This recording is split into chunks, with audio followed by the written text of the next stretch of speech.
I read a story about something that happened recently, and I went on Google and looked it up, it turns out it happens all the time. What I read was that a woman had rented a car, and when she got in the car and started it up, a snake came out of the air conditioning vents. A 4-foot-long snake came out of the air conditioning vents. And what would your reaction have been?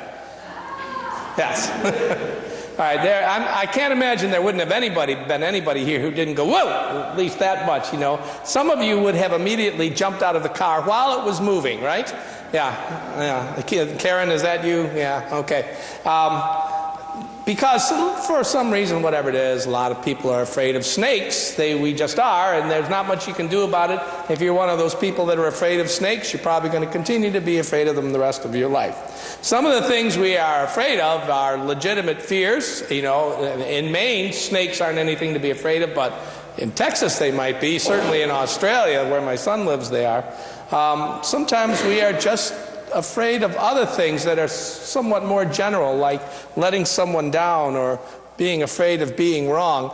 You know, a few years ago I went skydiving, and I can't tell you that it was a completely fearless process. Jumping out of the airplane was terrifying, but the thing that scared me even more was going back and telling people I had been too chicken to do it, and that's why I did it. So there's all kinds of ways to be scared in this world, and I suppose fear has maybe been one of the biggest things that's been going on in our world and in the news for the last several years. We've been afraid.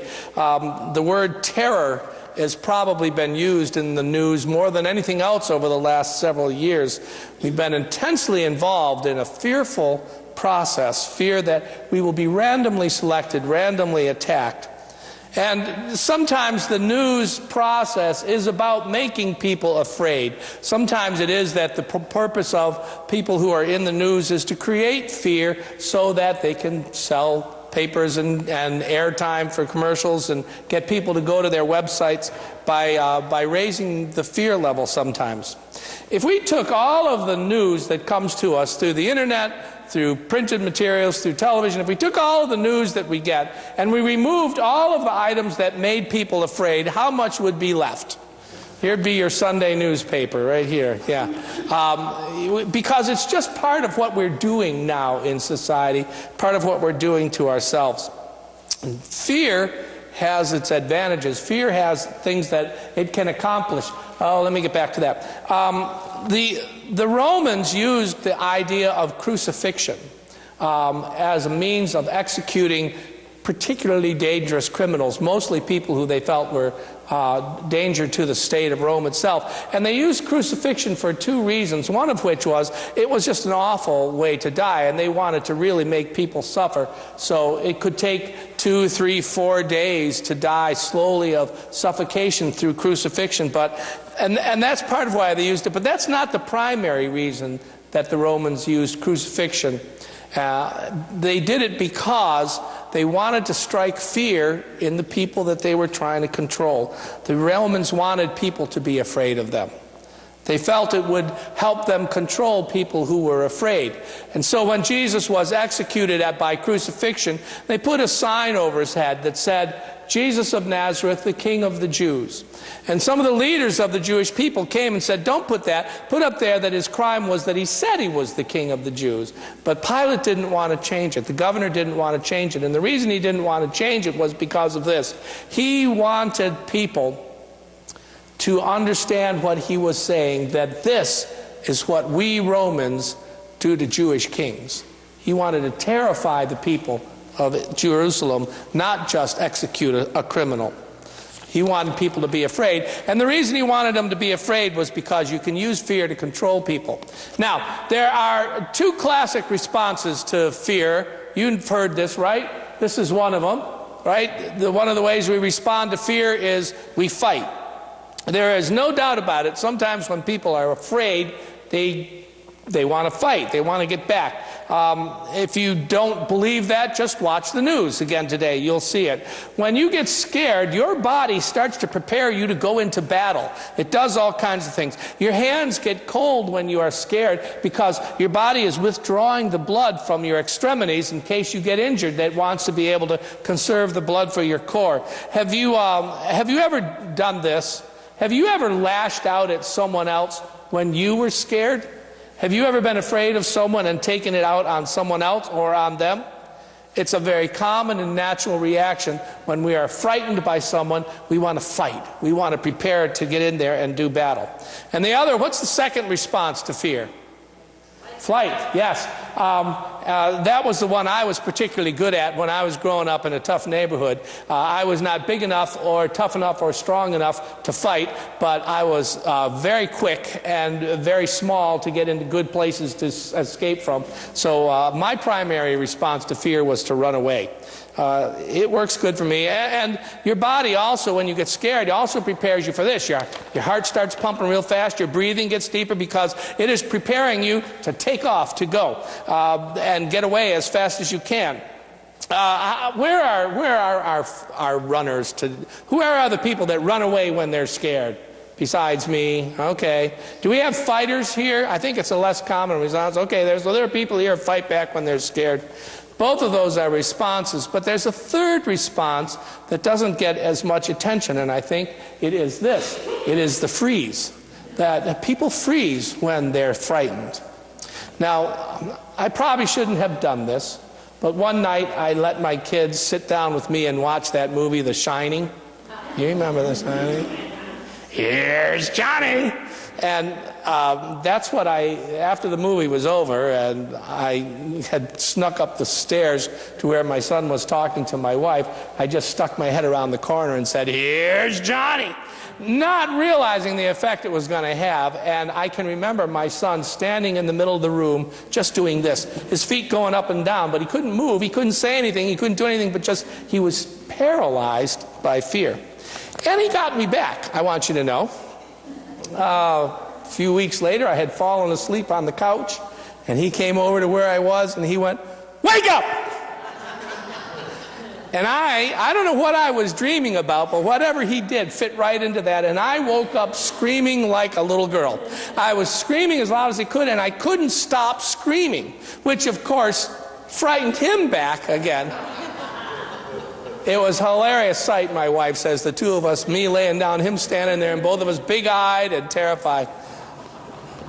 The paralysis isn't a bad idea. It's a good technique for when you're afraid. Animals use it because if they're paralyzed, they're not going to move. They're less likely to be seen. They can hide. They can be safe that way. And knowing that fear leads to paralysis is a reason why people use fear on others. Because if you can make people afraid, if you're a boss and you can make your employees frightened, if you're a teacher and you can make your students frightened, if you are a political leader and you can make your people frightened or someone else's people frightened, then maybe they will paralyze. They'll be afraid to move and nothing will happen. You will have the control of the situation. It is a common thing. And that is why the Romans used crucifixion, because they could paralyze the people with fear. There would be no uprisings. There would be no challenge to the authority of the Roman crown because the people were frozen with fear. And you may have been frozen with fear from time to time. The problem with that is that we are called as Christians to live courageous lives. Here's a phrase you'll read often in the Bible: don't be afraid. Now, God has said this to people all the time, and usually an angel shows up and says, don't be afraid. Jesus said it to his disciples often, don't be afraid. And if we are trying to follow Jesus, we're going to hear that message too, don't be afraid. But the reason it has to be said over and over is why? Because we're scared, all right? There's things to be scared of in this world. We live in a fearful world. We live in a world where people are afraid. And those who are afraid make other people afraid. And those who get afraid from that make other people afraid. We need to be people of enough courage to leave behind the paths of fear. We are people of the cross. And we've taken this symbol of fear and death, And we've turned it into a symbol of love and life. So it's important to be aware when you are afraid and struck by paralysis, whatever the case may be. Here's 9 quick things about fear and paralysis. Number 1, if you feel paralyzed by fear, make sure you spend some time in prayer. There is great strength in prayer. There is an honesty to God about your fear. Dorothy's prayer that she does every morning has gotten her to be 98 years old, so that's a good thing. Let yourself pray. And if you are afraid of something, pray to God about that thing. Don't pretend that you are not afraid. Go ahead and be afraid and open that up to God, and that begins the process of change in your life. Number 2, avoid the fear-mongers. Watch out for them. There are plenty of people out there in the world who want you to be afraid because it benefits them. Terrorism is all about fear, isn't it? That's the whole point of it. Make the people afraid so that we can control them.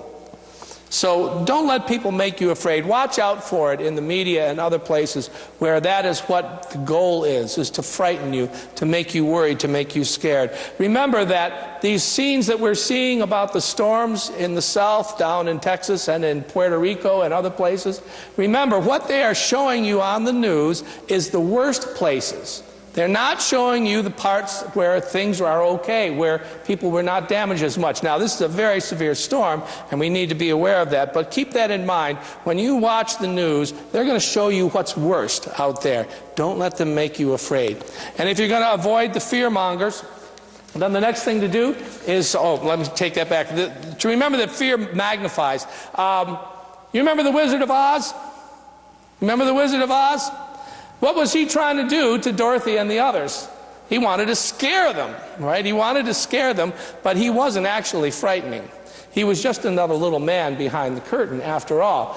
But if he could make them afraid, then he could be a wizard. If he could make them afraid, he couldn't be a wizard. Fear magnifies things. Have you ever laid on your bed at night and thought about how disastrous something is that's going to happen in your life, and then you get up in the morning and go, oh, no, I can manage that. Fear magnifies. Don't let it magnify you. And then hang on to the peeps, your friends, your community, your neighbors, people who make you stronger. Talk to each other about the things that you're afraid of. If you've got friends, when you feel fear, go to your friends and talk to them and hold on to them, because it is other people together that make you escape from fear. Hold on to the brave ones. We need to honor people who are courageous in our society right now. I don't know if I should talk to you about the NFL. There are young men who are playing football who are not standing up for the national anthem.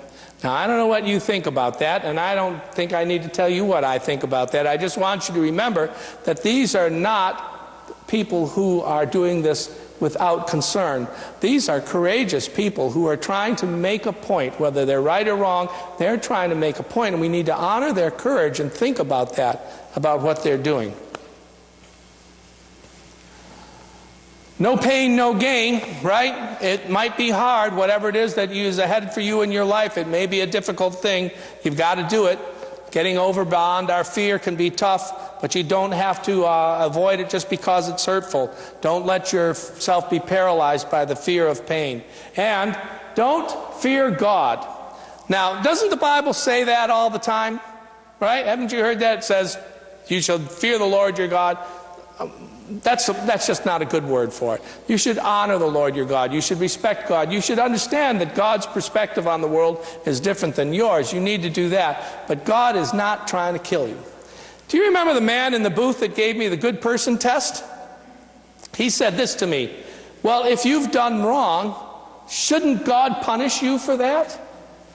And I said, no. He said, why not? And I said, well, I wouldn't. Yeah, I wouldn't be as harsh as that. I wouldn't send somebody to hell for that. So why would God do it? And as I said, the conversation didn't go that well. Don't be afraid of God. The reason we are not fearing God is because we know that God is love. And don't fear God's call. If you feel that God wants you to do something, God is going to be with you in that. I'm not going to say it's going to be successful, but don't be afraid to do what it is that you feel God is calling you to do. Get up and do it. God will be with you. And finally, this one. Love is the opposite of fear. Hate is not the opposite of fear. You really can't hate somebody that you don't love. And the opposite of fear is courage, because people are courageous when they do what they do despite the fact that they're afraid.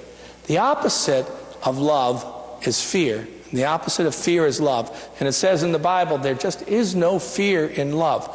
When you are motivated by fear, you cannot act out of love. And when you are motivated by love, you will not act out of fear. That person that you're afraid of today, spend some time in prayer. Pray for them. Pray for that person that is frightening you. Because you cannot change the situation by adding to the fear, only by living in the love of God. So let's go out and be brave. Are you feeling brave today? Are you courageous? I hope so. God bless.